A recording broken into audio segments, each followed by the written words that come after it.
Gurizada, o negócio é o seguinte, uma noite sofrida para os torcedores do Grêmio. O Grêmio está rebaixado pela terceira vez na sua história. Apesar de ter vencido o Atlético Mineiro por 4-3, num jogo em que decidiu o placar muito rapidamente, numa noite que se mostrava muito positiva na combinação de resultados e especialmente com a vitória do Juventude sobre o Corinthians no Alfredo Jaconi em Caxias, o Grêmio acabou sendo rebaixado. O Grêmio vai disputar a segunda divisão do futebol brasileiro no próximo ano. Importante que se diga, o Grêmio não foi rebaixado precisamente nesta noite. Foi uma noite que machucou porque começou de forma muito positiva, indicando que o Grêmio poderia ainda permanecer na primeira divisão. O Fortaleza superou o Bahia, mas a vitória do Juventude foi definitiva. O Grêmio acaba terminando 3 pontos atrás do primeiro não rebaixado. Juventude com 46, na 16ª posição. O Grêmio, o primeiro rebaixado, abrindo o Z4 com 43 pontos. Neste vídeo a gente analisa uma noite eletrizante, muito triste para a torcida tricolor e, é claro, as consequências, o que vem por aí na vida gremista.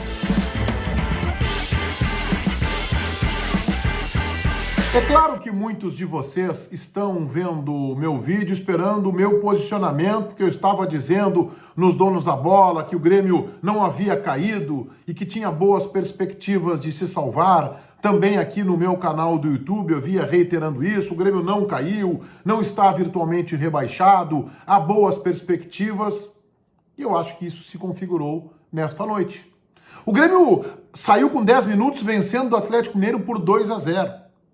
Aí, é claro, há o gol do Bahia contra o Fortaleza, o Grêmio murcha, o Atlético reage, enquanto isso no Jaconi o Juventude estava empatando com o Corinthians em 0-0, vai para o intervalo do jogo do Grêmio, o Fortaleza empata 1-1 no finalzinho do primeiro tempo, lá no Castelão, vem para o segundo tempo, o Grêmio tem uma certa dificuldade, mas depois se acomoda em campo.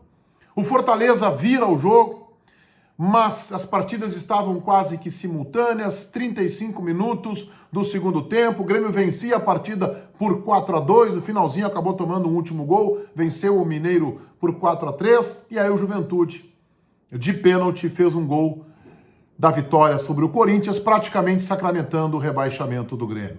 O resultado do Fortaleza ajudou, o Grêmio fez a sua parte nesta noite, e é importante que se diga isso, e o Juventude também fez a sua parte nesta noite, vencendo o Corinthians, uma arrancada sob a batuta do técnico Jair Ventura, elogiável do Juventude, que se segurou na primeira divisão.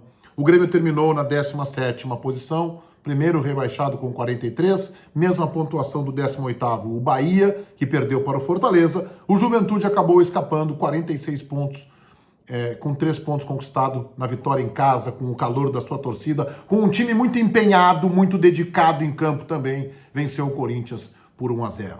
Eu não acho que eu errei no meu prognóstico ao dizer que o Grêmio chegava vivo e acreditava que o Grêmio sim tinha boas perspectivas.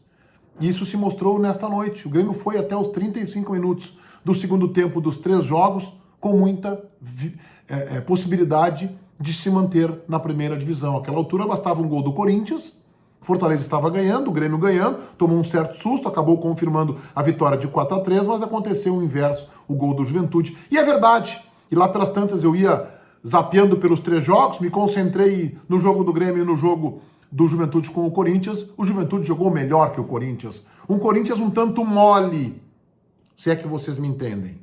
Um tanto apático em campo no Alfredo Jaconi, Grêmio rebaixado. Torcedor do Grêmio, quando terminou o jogo, alguns ensaiaram vaias. Antes do jogo, Douglas Costa foi o único vaiado. O torcedor estava numa vibe boa nesta noite na arena e outros aplaudiram. Mas logo depois, o grito de Grêmio, Grêmio, Grêmio. É legal isso, é saudável isso, que os torcedores tenham incentivado o time. Mas o mais importante a partir de agora é que o Grêmio entenda que fez uma temporada incompetente. E o Grêmio vinha fazendo temporadas incompetentes já em 2018, no segundo semestre, depois da Recopa, em 2019, em 2020 e principalmente em 21. O Grêmio vinha se agarrando numa hegemonia regional sobre o rival internacional, sempre atrapalhado, e terminou este ano apenas 5 pontos à frente da zona de rebaixamento, em 12º, e o Grêmio vinha comemorando apenas isso, e era pouco.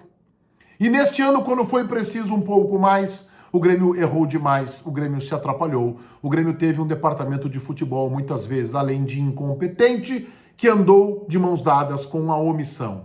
O rebaixamento não se configura por essas últimas partidas, a vitória sobre o São Paulo, o empate contra o Corinthians, quando talvez a vitória fosse o resultado mais justo. O Grêmio foi maduro contra o Corinthians lá no Itaquerão, e agora a vitória sobre o reserva do Atlético Mineiro. Não é aqui que se dá o rebaixamento. O Grêmio ficou durante 37 rodadas no Z4 e só não ficou a primeira quando perdeu para o Ceará porque marcou um gol. Só por isso. Senão o Grêmio estaria todo o campeonato. Acidente, ao contrário do que disse o presidente Romildo Bolzan na última entrevista coletiva, que foi um acidente. Ele dizia assim, se acontecer o pior, terá sido um sopro, um acidente. Um acidente seria, como diz o meu colega de Donos da Bola, o César Cidade Dias, o Grêmio permanecer na primeira divisão. E ainda assim era possível. E faltou um ou outro detalhe. Isso sim seria um acidente. Então o Grêmio tem que enxergar, apesar do incentivo do seu torcedor, que compareceu com 33.500 torcedores na noite desta quinta-feira na Arena, apesar do aplauso no final, do incentivo ao clube, o Grêmio tem que entender que foi excessivamente incompetente e por isso vai pela terceira vez na sua história jogar a segunda divisão do futebol brasileiro. E também ao contrário do que disse o presidente Bolzan, depois do empate contra o Corinthians, que se o Grêmio fosse rebaixado não seria terra arrasada. O Grêmio tem que entender que é terra arrasada. Ninguém cai, ninguém é rebaixado no Campeonato Brasileiro por um sopro ou por um acidente, como disse o presidente Bolzan. O rebaixamento vem por uma série de incompetências, de atitudes excessivamente passivas e de omissão. É por isso que o Grêmio chegou na última rodada severamente ameaçado pelo rebaixamento, e vejam como é o futebol, ainda assim com possibilidades matemáticas. O Grêmio errou demais, o Grêmio errou em escolhas de técnicos, na manutenção de um vestiário que é impermeável e que teve nessa semana o Douglas Costa, o principal investimento do clube, pedindo folga para ir ao Rio de Janeiro celebrar o seu casamento. Absolutamente antiaderente esse jogador, e ele é só mais um deste vestiário gremista que é absolutamente contaminado. Não são todos os jogadores que pensam assim. O Kahneman, que nesta semana fez cirurgia no quadril, jogou num desgaste hercúleo, num esforço inimaginável para entrar em campo com rigorosas dificuldades físicas e clínicas. E o Douglas Costa, na semana do jogo mais importante do Grêmio nos últimos 5, 6, 7, 8 anos, pediu para ir ao Rio de Janeiro celebrar uma festinha no seu casamento. E como ele, há outros jogadores. E eu tenho que dizer por verdade que na noite desta quinta-feira contra o Atlético Mineiro, o Douglas Costa fez um partidaço, mas ele não serve para o Grêmio em 2022. O Diego Souza também fez um partidaço, e talvez na segunda divisão do futebol brasileiro, o Diego Souza, um pouco mais mobilizado, um pouco mais no seu condicionamento físico ideal, ainda possa ser útil. O Grêmio vai jogar a segunda divisão do futebol brasileiro porque errou demais. Cometeu barbeiragens impressionantes. A saída de Filipão, que queria implodir o vestiário, e a contratação de Wagner Mancini, que foi dar uma resposta, digamos, razoável nos últimos jogos, foi um erro incalculável. Denis Abraão, um vice-futebol intenso, epidérmico, e que eu até projeto que fique no cargo, agiu muito mais no verbo, no discurso, na manifestação, na blindagem ao treinador e às vezes ao vestiário, do que de forma prática.